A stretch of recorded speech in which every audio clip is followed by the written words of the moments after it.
Salut tout le monde, j'espère que vous allez bien. Alors comme promis, aujourd'hui on se retrouve pour cette deuxième vidéo tournée avec Johan qui est le fondateur de Automobile Propre et de ChargeMap. Dans la première vidéo, on a parlé d'Automobile Propre, comment il en est venu finalement à créer ce site et à la voiture électrique.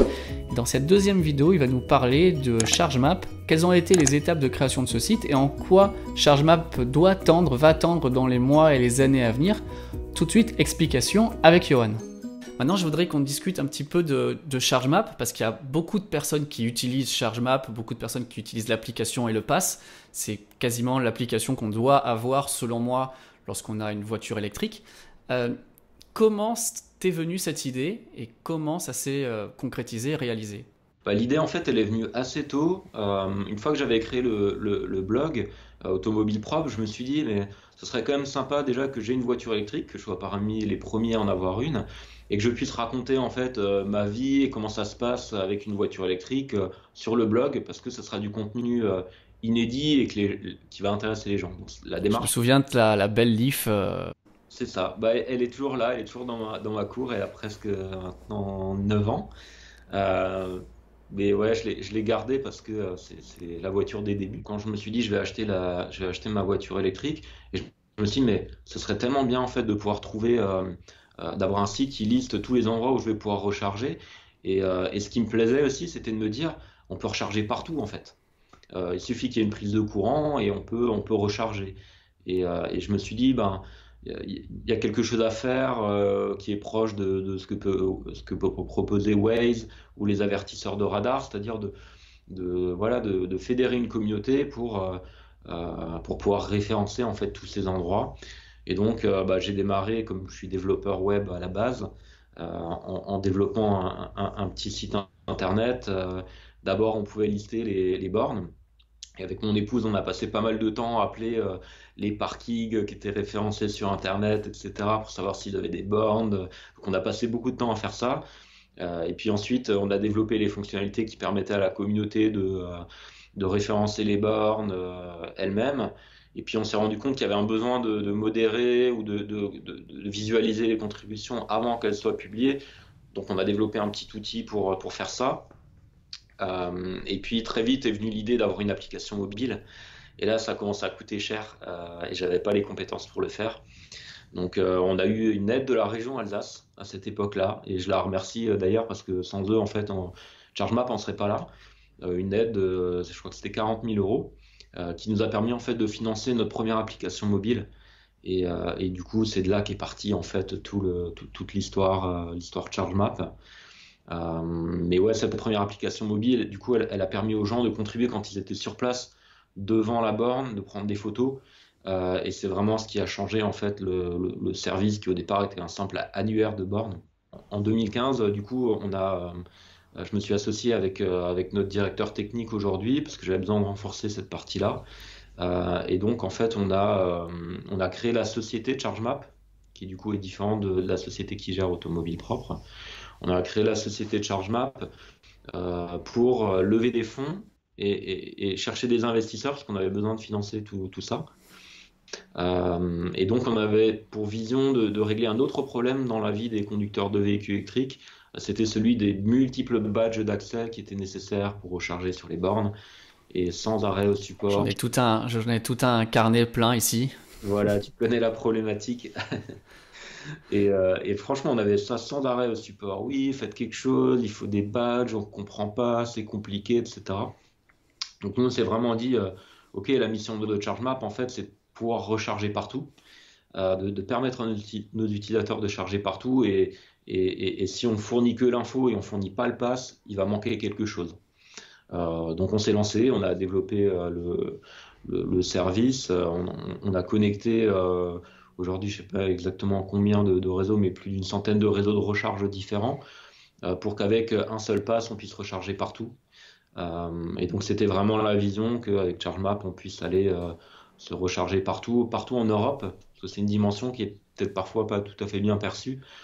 C'est que ChargeMap, c'est pas que la France, mais qu'on a vraiment aujourd'hui des conducteurs, une communauté dans chaque pays européen.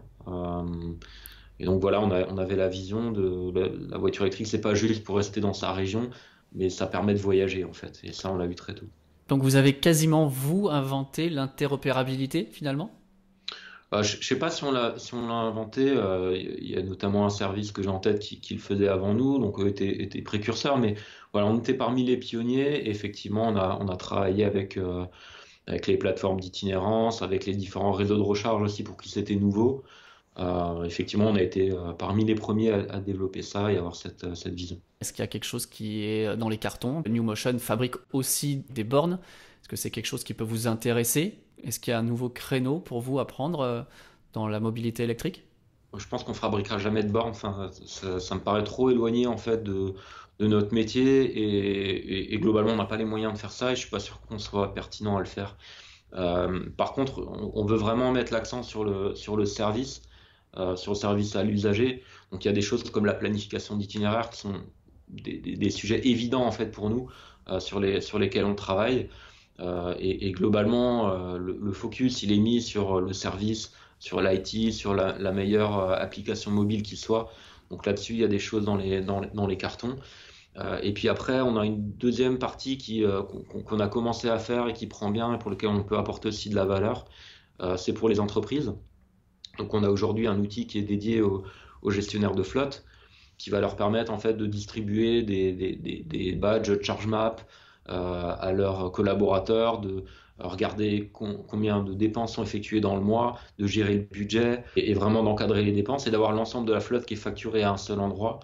Ça, c'est un service auquel on croit beaucoup.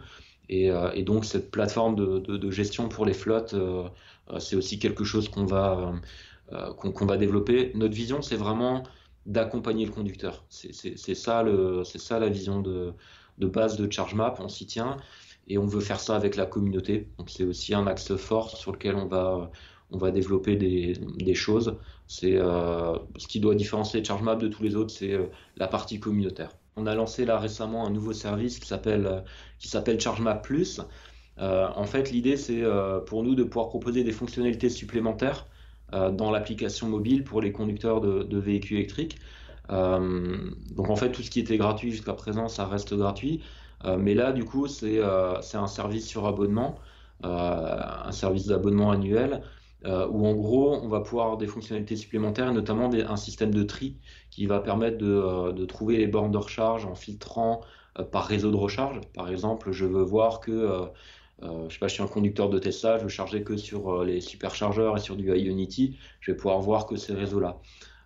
Ou à l'inverse, je veux plus voir tel réseau que je trouve trop cher ou pas adapté à ma voiture, etc. Ben, je vais pouvoir l'enlever.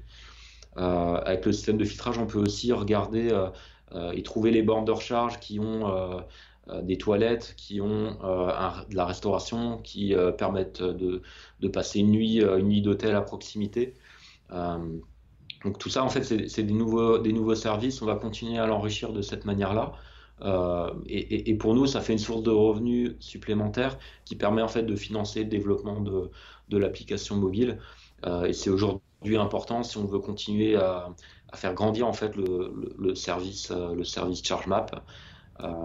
Et en fait, ce fonctionnement-là nous a permis aussi de baisser un petit peu les tarifs au niveau des recharges effectuées avec le pass. Et du coup, en fait, on voit vraiment les choses comme deux produits séparés, c'est-à-dire que tu peux choisir d'utiliser ChargeMap, mais de travailler avec un autre opérateur de recharge, par exemple. La carte et l'application sont séparés du coup. C'est ça. On essaye vraiment de séparer les deux choses pour qu'après, c'est le client qui choisit, en fait, s'il estime que il y a un meilleur opérateur de recharge que nous, ben, il peut le faire. S'il estime qu'il y a une meilleure appli que ChargeMap pour trouver les bornes, bon là, ça me paraît un peu compliqué.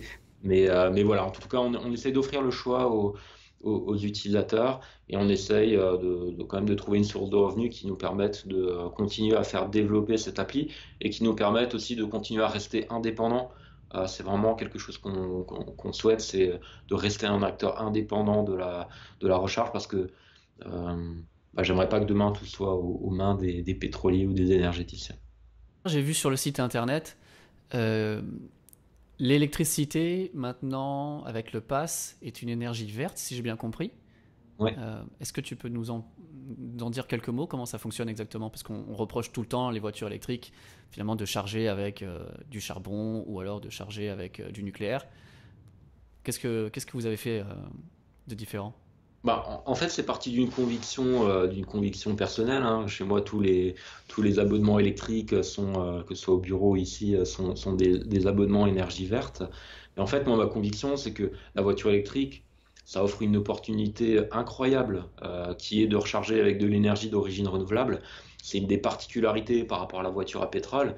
Et donc, ben, il faut que les voitures électriques soient chargées avec de l'énergie verte. Alors bien évidemment, chez ChargeMap, on ne peut pas contrôler que chaque borne est alimentée avec un électron qui vient d'une source d'énergie renouvelable.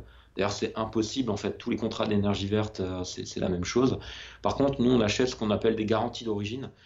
Donc en gros, ça certifie que l'ensemble de la consommation des utilisateurs de ChargeMap Pass est réinjecté quelque part dans le réseau par un fournisseur d'électricité d'origine renouvelable. Vous avez un contrat particulier avec un fournisseur, avec un abonnement particulier? Ouais, on travaille avec ES, donc l'énergie de Strasbourg, qui fournit en fait pour nous ces certificats-là. Je sais qu'il y a des gens qui critiquent ce système-là. Nous, c'est le seul en fait qu'on peut mettre en œuvre pour vraiment faire quelque chose, pour vraiment soutenir l'énergie verte. Et donc, bah, on l'a fait et je pense que c'est bien. Et du coup, on est assez fiers en fait de cet engagement. Et à ma connaissance, on est le seul opérateur de recharge à avoir pris cet engagement-là. Et voilà, j'espère que vous en avez appris plus sur ChargeMap. Est-ce que c'est un service que vous utilisez au quotidien? Est-ce que vous utilisez le site? Est-ce que vous utilisez l'app? Est-ce que peut-être vous avez aussi le ChargeMap Pass? En tout cas, pour moi, il fait partie des indispensables à avoir dans son portefeuille, dans sa voiture électrique. Et d'une manière globale, que pensez-vous de ce service et quelles sont les améliorations que vous souhaiteriez, vous, y voir apporter? On se retrouve très vite dans la troisième partie de notre interview avec Johan, où cette fois-ci on va parler du marché global de la voiture électrique et de la recharge, et notamment comment ChargeMap, petit acteur français, peut rivaliser face à les Total, les Shell, les Ionity, des géants qui se lancent eux aussi dans la recharge rapide. Tout ça c'est à suivre dans la prochaine vidéo, donc si ça vous intéresse, merci comme d'habitude de vous abonner et de partager la chaîne. Et n'oubliez pas surtout de faire retentir la cloche, comme ça vous ne manquez aucune des prochaines vidéos. Salut tout le monde!